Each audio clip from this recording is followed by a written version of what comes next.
So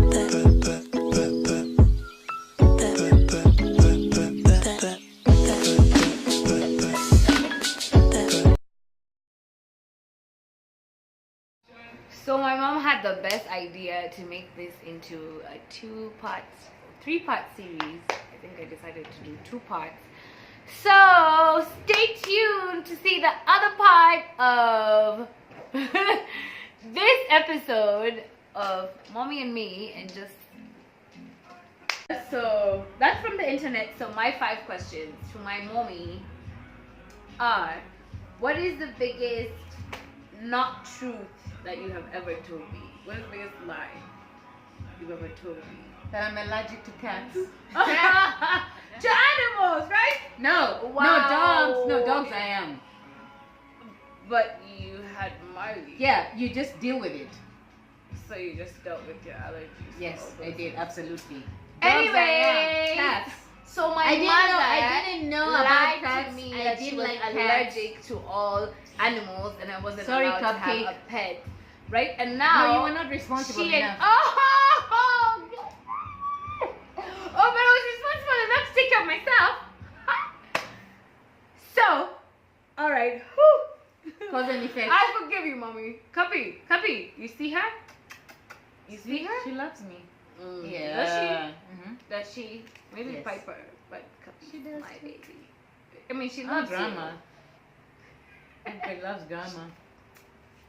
Yeah, I got a puppy. you. Okay, yeah. A lot of people love grandma. I feel like there's one person who doesn't love grandma. Who that? I don't know. Okay, we'll figure that out. That one has issues. Número 2. What is your favorite thing about standing out? Cause you have the freedom to be you. You don't want to be anybody else. Cause I'm like, yo, I'm me. So yeah, you got me. Either you like it or not. So that's it. Never ever attempt or try to fit in. Cause you're always gonna stand out. God created me very uniquely. You know what I mean? Like literally pun or whatever. But I mean with my own free will. So you know what? It's easier being me than trying to be something or somebody I'm not. So that's what's up. That's what I live by, guys. That's what I live by. So what stands out most to you about me? Whoa, that's a trick question. Is it? That you listened more than I thought you did. Right? You did. You put so many mummies Never in. thought about No, you put so many mummies in. I'm like, ooh, wow, that kind of. Was that me? Right. So that I have to give you gratitude for that. You, as much as I didn't think you did listen, you did. So kudos to you. That's what stands out. That's what's unique about you. Like that. Okay. What is your greatest accomplishment? Whoa, my greatest accomplishment, other than having you, I know it revolves around you, lucky me. But no, I'm just saying, no, my greatest accomplishment. It's gonna be an only child, okay? Right, no, really, my greatest accomplishment is coming to Kenya without a plan. Giving it my all. I didn't know what Christ had in store for me, but getting to Kenya with no passport, with nothing but Jesus Christ and my family on my side. I can't even explain. With what I went through, Amen. the accomplishment, and then coming to see that my child has taken care of me now. Her prayers have been answered. You know, all in all, it's like, look, and I'm here exactly where I grew up. So, wow. Crazy? Yeah, that's my accomplishment is I'm here to, be me, just to be me, to live, and not have to try to fit in or try to be something I'm not, or try to even question my integrity. That's kind of my biggest, being me, crazy me. There you have it. Yep. So my last question is, what advice can you give me about dating and love? You're gonna ask me that?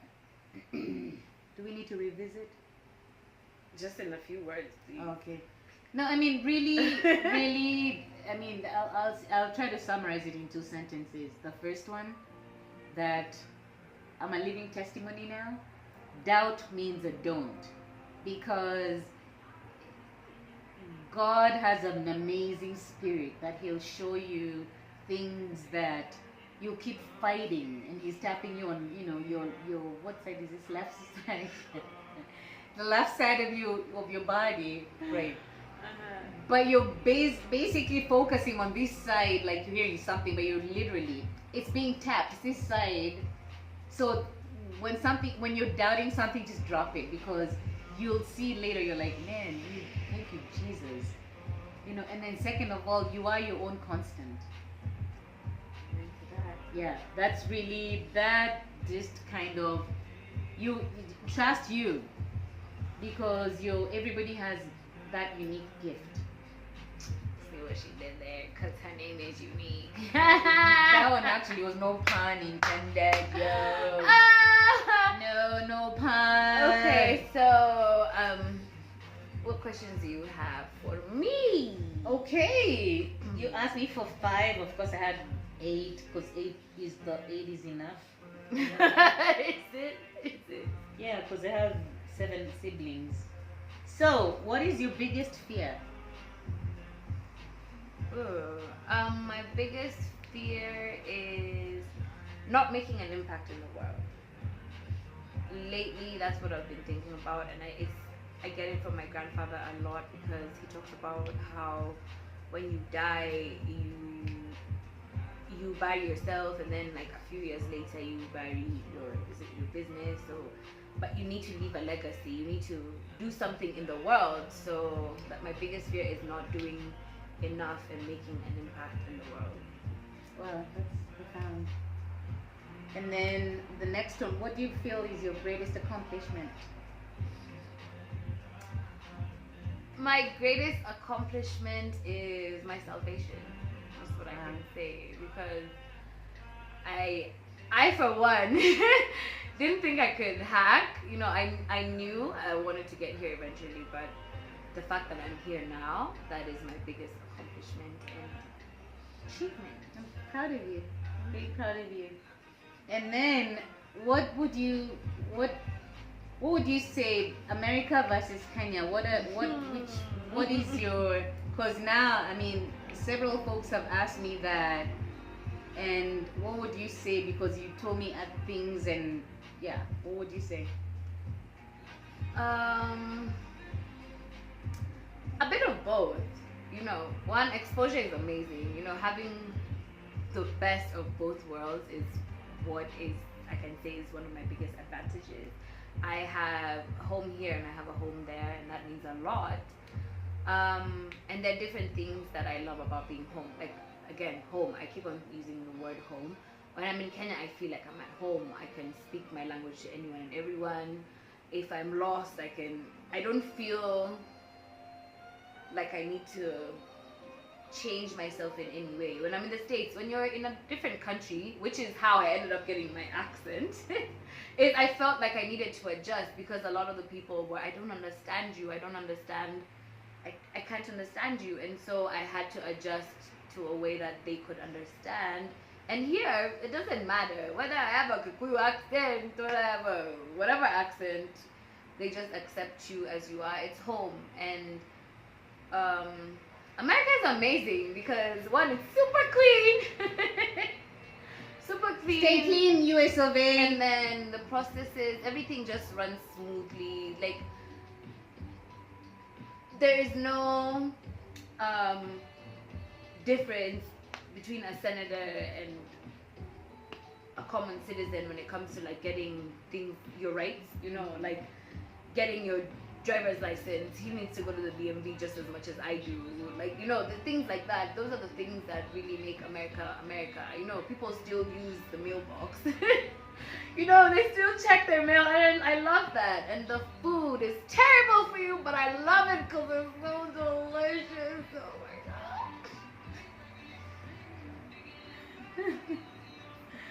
Wow. Also, I love how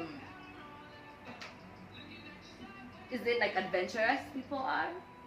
You know, I grew up in Disney, or rather I had my time there and I had it in Disney, and Disney was just amazing, and it's roller coasters and smoked turkey legs, and what a childhood. So my childhood was, I had my childhood here in Kenya, where I climbed trees and I fell and I spent time with my grandparents, and that was just something that I can never change, and that makes me me. I was a tomboy back in the day. And then America was like a cherry on top, you know, it just like made everything better, and I have this story and these memories that no one can take away from me or no one can replace, you know. So I got to spend time with my parents, so it's here and here. But home, east, west, home is best, guys. Home is best. I can, yeah? For real. Yeah. For real. And then, what has been your biggest dream that you pray that comes to fruition? Well, I want to be super rich. But not just for me, because I pray to be blessed so that I can bless others. You know, when I get rich, because I'm planning to get rich, guys. When I do, my plan is to help people, we've grown up seeing. Yeah. My grandfather and my grandma are just the best example. They've just given their all. Their whole lives is about helping people, and I want to be rich so that I can bless other people. You wonder where the drama comes from. But anyway. I don't anymore, guys. I don't, by the way. Yeah, a lot is explained, right? That's poor child. So do you believe that our lives are based on destiny, fate, or miracle? Destiny. I can say destiny because, again, this is our verse, Jeremiah 29:11. It's God already knew the plans that He had for you, and I've come to know that with everything that I've gone through, with everything that has happened in my life, the good things, the bad things, God definitely had a plan, and everything happens to mold you into who you're meant to be at the end of the day. So destiny, God's plan. Amen. Thank you, Drake. I'm just saying. I feel like it was there before Drake. Yeah, but I'm just saying because you brought it all together. God's plan, right? Yeah. So, okay, I have 3 bonus questions. Is that okay? Do we have time for that? Oh, 8. So 8 is enough. Okay. What have you learned about me since you invited me over to live back into the home that I grew up in since, you know, like established in 1982. I was 10 years old. So I've lived literally on this land, in this property, on it, forget the 25 years that I was gone, since I was 10 years old. I'm 47. Do the math. Math is amazing. She look good. Think about it. Yes. So yeah. Okay. What was the question? What have you learned about me? So what have I learned about you? I am more like you than I thought. Yeah. You sound disappointed. No! Oh my gosh! Wow. Anyway, no, I'm more like you than I thought, because the time that we spent the most, you and I was a teenager, and we clashed so much. So in my head, I never thought that I was like you, and you were very serious. You know, it was just work and very rigid. So I automatically thought that my personality comes from the other guy because I didn't know you, and so it's awesome to know that this perky personality comes from this little adorable package. Oh my gosh. My mommy. It's awesome to say that. Sometimes I just say it just to hear her just itika. Oh. Until I tell you, yeah, I call you 3 times and then. Oh, like, no, that's enough. enough, mom. That's enough. And then I'm like, yeah, see how it feels just for you to Yeah, call she me did just to that. hear me answering. That was a lesson. Okay, so when did you this is tricky. When did you realize that you had mommy issues? When was that pivotal moment when you said you had mommy issues? Wow. Right, Dina, y'all. She Black currant. So I realized that I had mommy issues. I no longer have mommy issues, by the way, but I said had. I I'll pretty word. I realized I had mommy issues when I came in 2017. Came where? To the US. Well, not in the Wow! It's Not like in I the was talking to US. someone else. Anyway. So I realized that when we got into this huge fight and then you don't realize that you have issues until you're in the middle of like proper war, and then you're like, what? What just happened over there? You start throwing ammo and you're like, what? Did that come from me? Oh my goodness. What? Was that me? Honestly, I didn't even realize that I had mommy issues until 2017, and we've been trying to deal with them ever since. And I feel like we're past that now. Yeah. No, I think we are, because I think at the same awakening when I realized the mommy issues from homie over here.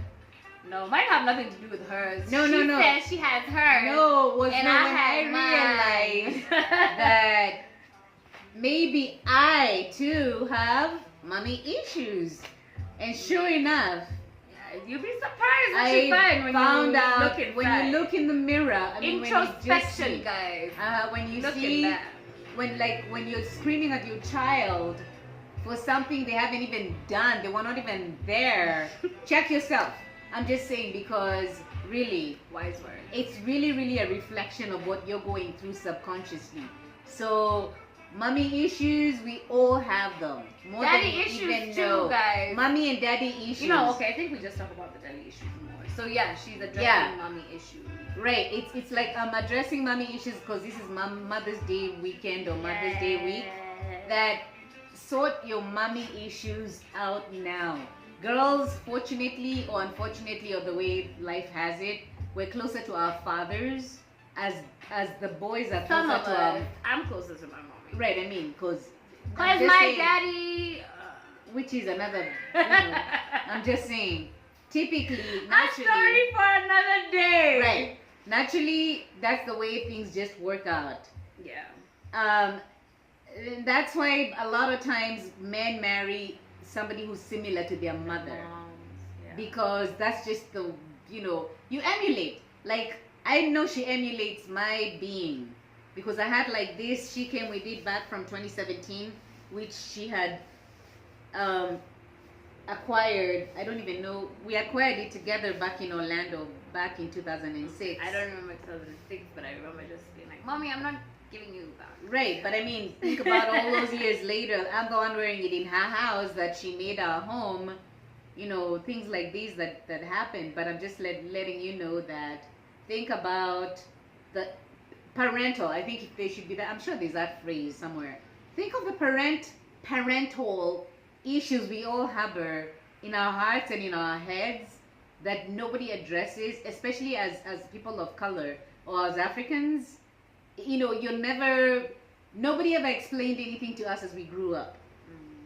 But for me, it was a generation, what am I? X. I'm a generation X. Getting God's gift of the generation Y here, the millennials. I asked her to basically, tell me everything. Yeah. But then when she would, I'd be like, I didn't need to When hear she that. does, I'm like, no, Mommy, why? Right, but then like, if I But would you share have to hear it, it right. It made us stronger. Right, it did. But now, if I would share the same exact advice that I would give her, she'd be like, Mom, that's an overshare. But I'm like, I thought we're supposed to share. But point being is like, always remember that your kids listen. I mean, they try to emulate you. Good, bad, or other. Remember the 3 plies of psychology. Fight, flight, Or? Honestly, I have no clue right now. My brain is not working. No, Mom. Stop putting me on the spot. Just go. Okay. What do we do? Fight. Mm-hmm. Flight. Or freeze. Jesus, man. She had forgotten it. No. She had forgotten it too. See? And then she's putting me on the spot like. You're a psychologist. Honestly, I didn't know about the freeze part. Okay. I knew fight Thank you, and America. flight. Yeah. So there's three. Please, I did APA. Talk about Thank you, America. So there's three. There's threes. Kind of like a deer in headlights. When you drive, have you ever driven? I don't know if anyone, when you have that experience, literal of a deer in headlights, you're driving, and as you're going, the deer comes, and then you both, like, your eyes meet, the lights, your lights are on. This is Kenya. Yeah. Maybe a dog. A lot of people have hit Or me cats. with dogs. And Right. Don't hit my dog. Don't hit What? my cat. Don't even hit my cat. I'll. Yeah. Piper, hi. So there. Speaking of cats. Yeah. Okay, so. Okay, so That's- finally, oh. no, I have one more. One We more. talked about mommy issues. Okay. One last one. That was number 7.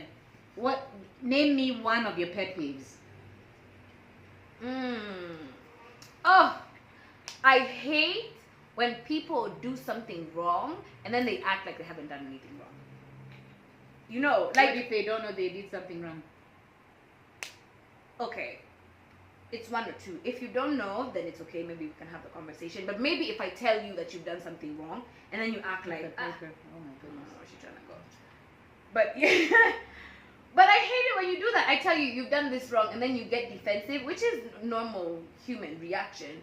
But it annoys me because I feel like at this point in our lives, maybe it's my age, but you should be aware of everything that you're doing. So at the point, like whenever I tell Piper, stop, it's because she knows she's done something wrong. If the cat is aware, and if Piper and if Cupcake is aware whenever I call out when they've done something wrong, why is it so hard for an adult? I'm not talking about children, because children, they learn. When you're an adult and you do something that is like very obvious that this is wrong, and then you make me look stupid, or you make me like my feelings don't count, that annoys me. That annoys me. Like, there's so many instances I could use. Like when you enter my kitchen and you use my balsamic. No. My my olive oil. My olive oil. Mainly. Oh my god. Or my seasoned salt. Or like my imported things, the things that I know they had to like get on a That ship cost to get to 2,000 me. bob. It cost like 200% for me to bring it here, and then you use 'Cause of it, shipping. and then yanni. So all I'm saying is, just be aware. Yeah. So. Those are my 8 questions. There we go. This is a long video. Now I'm sure you But- can do it. We'll do it in 3s. We'll give you the Maybe. options Oh, that's an idea. in 3s. In 3s, you know, Jesus was 33, so we can do it in 3 parts. Do your millennial genius stuff. That makes sense. I like that. That's Look at what's that. up. This is where Instead my of a whole genius, 41, my whole 27 idea. minutes. That's a long time. That's Like a long time. I know you 41, got bored 32. like 25 minutes ago. Maybe I I didn't see even nothing you. for that long. I see you. I see you. I see you. Anyway, guys, so welcome. This has been a day in our home, in our lives. You understand where all this energy comes from. This is my amazing mom. I love her so much. Isn't she lovely? And I got my voice from her too. Amen. So we'll have her sing for you guys one day. So, Hallelujah. thank you for tuning in. This was such a pleasure, Mom. Lucky I'm me. So happy to have you here. Keep it locked. Beso. Mwah, mwah, mwah.